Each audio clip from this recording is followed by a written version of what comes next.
একের পর এক মাজার ভাঙছে বাংলাদেশে। গত কিছুদিন ধরে প্রায় নিত্য নৈমিত্তিক ঘটনা এটি। সামাজিক যোগাযোগ মাধ্যমে ইভেন্ট খুলেও মাজার ভাঙার আহ্বান জানানো হচ্ছে। অথচ এইসব মাজার গড়ে উঠেছে এদেশে ইসলাম প্রচার করতে আসা ওলিয়া উলিয়া এবং সুফি সাধকদের কবরকে ঘিরে। অনেকেই ক্ষুব্ধ হয়ে বলছেন, এদেশে ইসলাম নিয়ে এসেছিল ওলিয়া উলিয়ারাই, কোনো সালাফি, ওয়াহাবি কিংবা মাজার ব্যক্তিরা ইসলাম ধর্ম নিয়ে আসেনি এই দেশে। বাংলাদেশের প্রায় প্রতিটি জেলায় একটা সময় আরব, ইয়েমেন, ইরাক, ইরান থেকে বহু পীর, ফকির, দরবেশ, ওলিয়া উলিয়া এবং সুফি সাধকদের আগমন ঘটেছে। 1150 থেকে 1700 সাল পর্যন্ত এদেশে ইসলামের সর্বাধিক প্রচার ও প্রসার হয়েছে বলে জানা যায়। প্রশ্ন হলো, বর্তমান বাংলাদেশের কোন কোন জেলায় কোন কোন ওলি এসেছিলেন? চলুন জেনে নেওয়া যাক। নেত্রকোনা ও ময়মনসিংহে 1050 সালের দিকে ইসলাম প্রচার করেছেন শাহ সুলতান রুমি রহমতুল্লাহি আলাই। নেত্রকোনার মদনপুরে তার মাজার শরীফ রয়েছে। এরপর মুন্সিগঞ্জ, ঢাকা ও পাবনায় ইসলাম প্রচার করেছেন বাবা আদম শহীদ রহমতুল্লাহি আলাই। মুন্সিগঞ্জ জেলার দরগাবাড়ি গ্রামে একটি প্রাচীন মসজিদের আঙিনায় তার মাজার রয়েছে। শাহ সুলতান বলখি মাহি সওয়ার রহমতুল্লাহি আলাই বাংলার একজন শ্রেষ্ঠ সুফি সাধক এবং ইসলাম প্রচারক। তিনি সন্দ্বীপ, ঢাকা ও বগুড়ায় ইসলাম প্রচার করেন।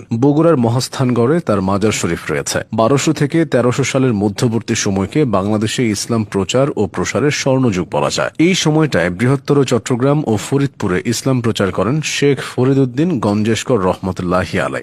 নারায়ণগঞ্জে প্রাচীন বাংলার রাজধানী সোনারগাঁ এবং এর আশপাশে ইসলাম প্রচার করেন। রাজশাহীকে বলা হয় পীর আউলিয়াদের পুণ্যভূমি। সৈয়দ শাহ তুরকান শহীদ রহমতুল্লাহি আলাই রাজশাহীতে সর্বপ্রথম ইসলাম প্রচার করেন। রাজশাহী দরগাপাড়ায় তার মাজার রয়েছে। ব্রিটিশ আমলে যে কয়জন সুফি দরবেশ ইসলাম ও সুফিবাদ প্রচারে গুরুত্বপূর্ণ ভূমিকা পালন করেন তাদের মধ্যে উল্লেখযোগ্য হলেন হযরত আলী আব্দুল কাদের। 1852 থেকে 1901 সাল পর্যন্ত তিনি পূর্ববঙ্গের রাজবাড়ী, ফরিদপুর, পাবনা ও ঢাকা অঞ্চলে ইসলাম প্রচার ও প্রসার করেন। ভারত ছাড়াও বাংলাদেশের বিভিন্ন জেলায় মেদিনীপুর দরগা শরীফের অনেক ভক্ত মুরিদান রয়েছেন। ভারতের পশ্চিমবঙ্গের মেদিনীপুর জেলায় তার মাজার শরীফ রয়েছে। ঢাকার আশেপাশে ইসলাম প্রচারের জন্য আলী শাহানশাহ আদম কাশ্মীরি রহমতুল্লাহি আলাইহের বিশেষ খ্যাতি রয়েছে। তিনি ব্রিটিশ আমলে টাঙ্গাইলের করটিয়া আতিয়া অঞ্চলে ইসলাম প্রচার ও প্রসার করেন। টাঙ্গাইলের বিখ্যাত আতিয়া মসজিদের কাছে তার মাজার শরীফ অবস্থিত।